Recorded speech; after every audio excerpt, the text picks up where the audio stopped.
we want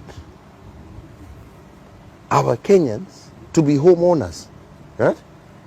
That is what we're trying to do. We want our people to be homeowners. You say they have different issues. I'll just enumerate one or two if you allow me. I mean, first, some say, why would somebody be forced to pay the tax, yet they may not necessarily buy into the plan? That's where you're getting it wrong, because we are misleading people by telling them that it is a tax. It is not a tax. It is a saving. It is a saving and a contribution towards owning a home. All right? It is not a tax. And people, unfortunately, are called, it is not a tax. It is a saving, a contribution, right?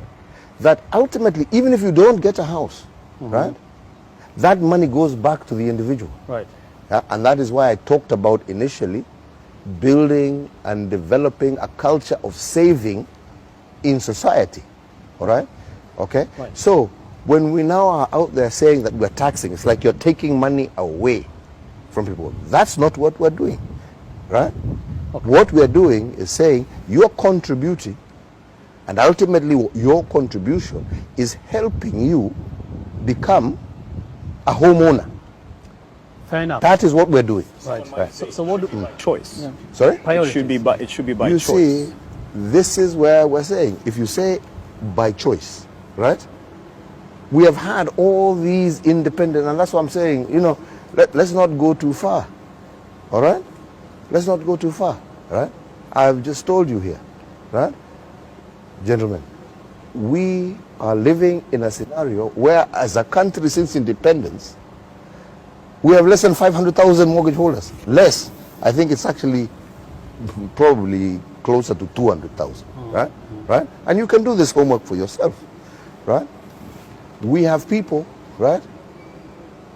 When you go and try and borrow for a house, you're given a loan for 5 years. My friend, 5 years. How do you repay, yeah? A loan for a house in 5 years, and this is what encourages all these corrupt practices. And that's why we're saying we have to build a system, right? Culture. Where somebody, and a culture, where somebody is able to say, look, I know I can borrow for 20 years because I know, nimetoka shule, nimepata kazi, I have 20, 30 years of work life, right? Then I can have an affordable mortgage, right?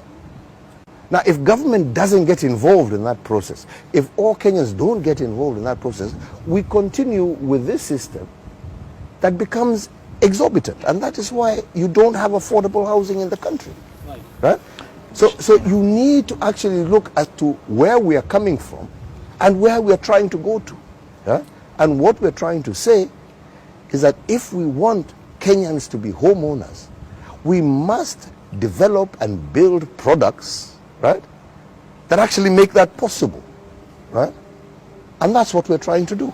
Mheshimiwa Rais, mojawapo and like ni vizuri nimalize hapa. And that is why I'm saying we are not actually, even when people go to court, we're not forcing it, as you've seen. Yeah.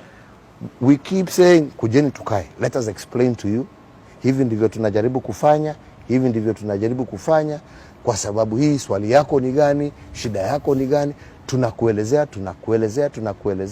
And the majority who have had the opportunity to be explained to, yeah, they actually begin to understand. Because you say, if you go to today's current mortgage market, as he's saying, the choice of individual, right?